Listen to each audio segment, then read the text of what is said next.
अखंडमंडलाकारं व्याप्तं येन चराचरं तत्पदं दर्शितं येन तस्मै श्री गुरुवे नमः। अज्ञानान्धस्य लोकस्य ज्ञानाञ्जनशलाकया चक्षुरुन्मीलितं येन तस्मै श्री गुरुवे नमः। अध्यात्म विश्व विज्ञान यूट्यूब चैनल पर उपस्थित अपने सभी प्रिय मित्र, आचार्य, गुरुजन आदि सभी का समादर और स्वागत करते हैं। मित्रों, आध्यात्मिक शंका समाधान के इस सत्र में कुछ प्रश्न आए हैं जिनका हम अध्यात्म विज्ञान दृष्टि से समाधान करने का प्रयास करें। पहला प्रश्न है कि प्रश्न मराठी में है, शूद्र कुळात जन्म घेऊन ब्राह्मण होता येते का? अर्थात शूद्र कुल में जन्म लेने पर ब्राह्मण होता है क्या, हो सकते हैं क्या? तो ब्राह्मण, क्षत्रिय, वैश्य और शूद्र ये वर्ण है। तो यदि हम शूद्र कुल में भी जन्म लिए हैं, शूद्र कुल में जन्म हुआ है हमारा, लेकिन यदि हमें श्रीमद् भगवद गीता के 18वें अध्याय में बताए अनुसार ब्राह्मणों के गुण है और ब्राह्मणों के कर्म हम कर सकते हैं जो कि 9 बताए गए हैं, तो हम ब्राह्मण हैं। फिर वो किसी भी कुल का, किसी भी जाति का, किसी भी पंथ का, किसी भी मत का, किसी भी देश का, किसी भी भाषा को जानने वाला कोई भी व्यक्ति हो, वो ब्राह्मण है। ब्राह्मण में 9 गुण होते हैं। 9 गुण होते हैं, शौच, क्षमा, धृति, ये सारे उसमें 9 गुण होते हैं जो भगवद गीता के 18वें अध्याय में विस्तार से बताए गए हैं। हमने यदि उन गुणों को और हमारे आचरण को मैच किया, यदि हमने उनको जांचा परखा, तो हमारी अंतरात्मा ही गवाह देती है कि हम किसी भी कुल में जन्म लिए हो, लेकिन हम किस वर्ण के हैं ये निर्णय करने का अधिकार हमें सनातन सिद्धांत देता है कि हम यदि ब्राह्मण के 9 गुणों को, 9 कर्मों को यदि हम करते हैं तो हम ब्राह्मण हैं। और फिर कुल और जातियां, इसके विषय में पूरक प्रश्न आया है कि शूद्र कुल में जन्म लेने पर उद्धार होता है क्या? तो शूद्र कुल में जन्म लेने पर उद्धार होता है कि इसका उत्तर यही कहा जा सकता है कि जातियां ये हमारे व्यवसाय से बनी है और कुल, जिस कुल में हमने जन्म लिया है, तो कुल शूद्र नहीं होता और जाति भी शूद्र नहीं होती। सभी जातियां अपने अपने कर्म को करके ही उन जातियों को प्रतिष्ठा प्राप्त करा सकती है। और फिर शूद्र कुल में जन्म लेकर उद्धार होता है क्या? तो शूद्र कुल को सामान्य नहीं समझना चाहिए, क्योंकि सेवा यही एक कर्म शूद्र कुल का होता है। अपने कर्मों के द्वारा इस विश्वरूप परमात्मा की यथोचित यथाशक्ति सेवा करने वाला किसी भी समय को, चाहे किसी भी जात का हो, पंथ का हो, मत का हो, कोई भी हो, वो उसका उद्धार हो सकता है। केवल जो तमोगुण प्रधान होता है शूद्र, और शूद्र ने यदि अपने तमोगुण को शुद्ध किया है तो वो विश्व सेवा के कार्य में आता है। और वही तमोगुण यदि मलिन हो जाए तो वो चांडाल के पद तक पहुंचा सकता है। तो शूद्र कुल में जन्म लेना, यानी पूर्व में ही बता दिए हैं कि जाति और कुल ये मानव निर्मित है, ईश्वर निर्मित नहीं है। ईश्वर निर्मित केवल वर्ण है और वर्णों का निर्धारण श्रीमद् भगवद गीता के 18वें अध्याय के अनुसार होता है। और कुल ये बदलते रहते हैं। इस कुल की कन्या उस कुल में चली गई तो उसका कुल बदल गया। कुल और जातियां ये स्थायी नहीं होती, लेकिन वर्ण जो गुण और स्वभाव से निर्धारित होते हैं वे स्थायी होते हैं।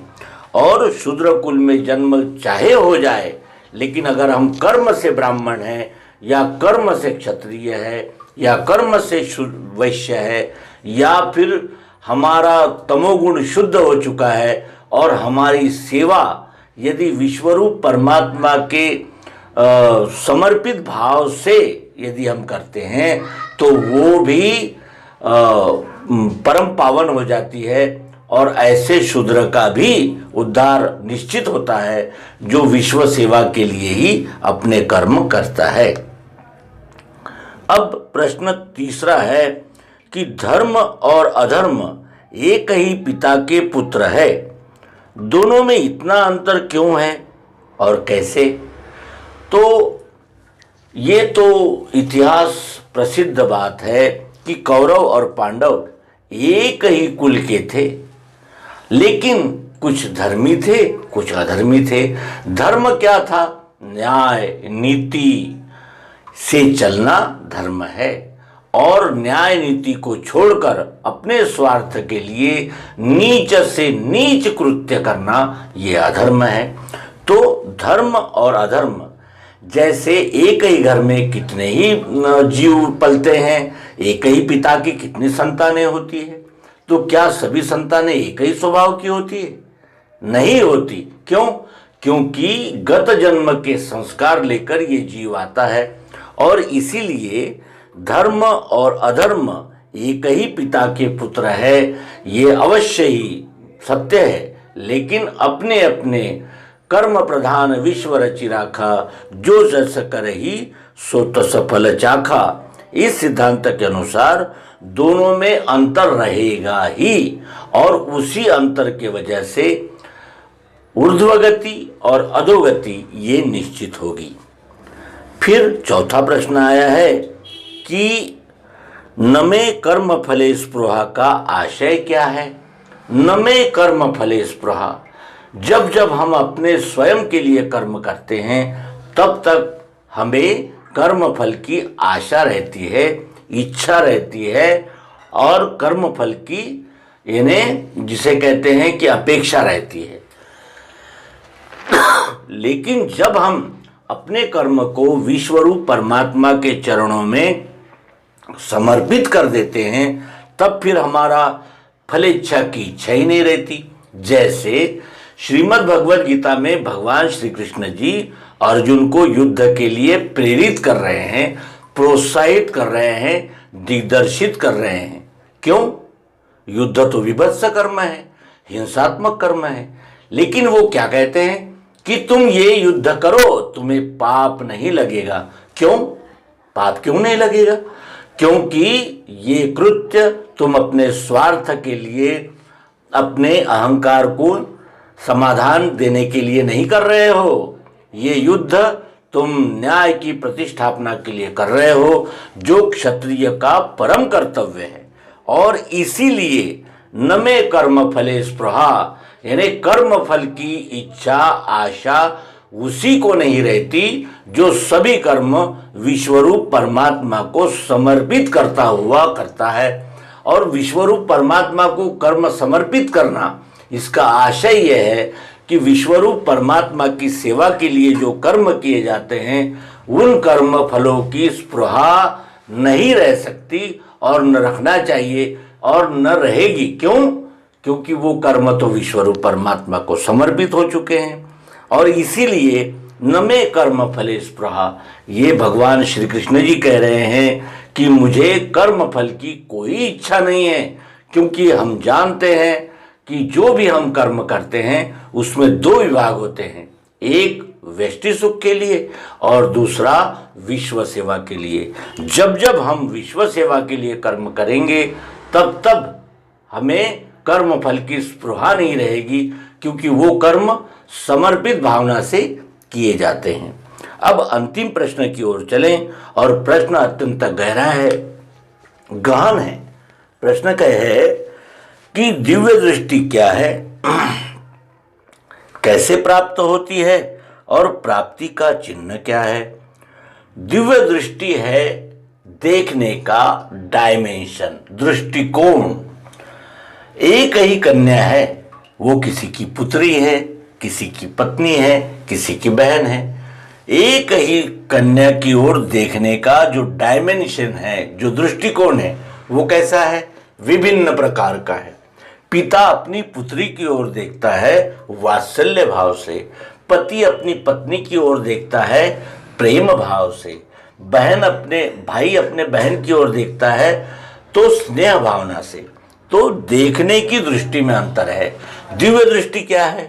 दृष्टि तो समान ही होती है, लेकिन वो दृष्टि दिव्य हो जाती है जब हम सब में एक और एक में सबको देखते हैं। और ये देखने की सद्गुरु युक्ति सर्वांग योग है। सर्वांग योग प्राप्त करने पर हमारी दृष्टि दिव्य हो जाती है, सर्व समावेशक हो जाती है और सर्वम खर्विदम ब्रह्म का साक्षात अनुभव देने में सक्षम हो जाती है। और ये कैसे प्राप्त होती है? तो ये तत्वदर्शी सद्गुरु के सानिध्य में जब मुमुक्षु जाता है और सच्चे दिल से, और जिसे कहते हैं कि निर्मल मन के द्वारा वो प्रेरित होता हुआ प्रश्न करता है कि ये विश्व क्या है और इस विश्व से मेरा संबंध क्या है, तब वो दिव्य दृष्टि प्राप्त होती है जब हमें सद्गुरु तत्व दर्शन कराते हैं। और उस प्राप्ति का चिन्ह क्या है? प्राप्ति का चिन्ह है सब में एक ही को देखना, भेदभाव रहित दृष्टि को करना और सभी में एक ही परमात्मा का वास है। इस प्रकार जानकर विश्वरूप परमात्मा की सेवा के लिए ही हमारे सारे कर्म हो, ये जिस व्यक्ति में दिखता है वो ही दिव्य दृष्टि को प्राप्त हो चुका है, ऐसा मानने में कोई प्रत्यवाय नहीं है। तो मित्रों, इस प्रकार आध्यात्मिक शंका समाधान के इस सत्र को यहाँ हम विराम देंगे और सभी अपने मित्रों से आह्वान करते हैं कि वे इन एपिसोड्स को अधिक से अधिक सब्सक्राइब करें, अधिक से अधिक शेयर करें और विश्वरूप परमात्मा को सर्वांग योग के द्वारा जानने की ये अपूर्व सुवर्ण संधि हमें अध्यात्म विश्व विज्ञान के द्वारा प्राप्त हो रही है। हम भी अध्यात्म विश्व विज्ञान को सब्सक्राइब करेंगे और अधिक से अधिक लोगों तक शेयर करेंगे, जो मानवता की सबसे बड़ी सेवा सिद्ध होगी। धन्यवाद। नर्मदे।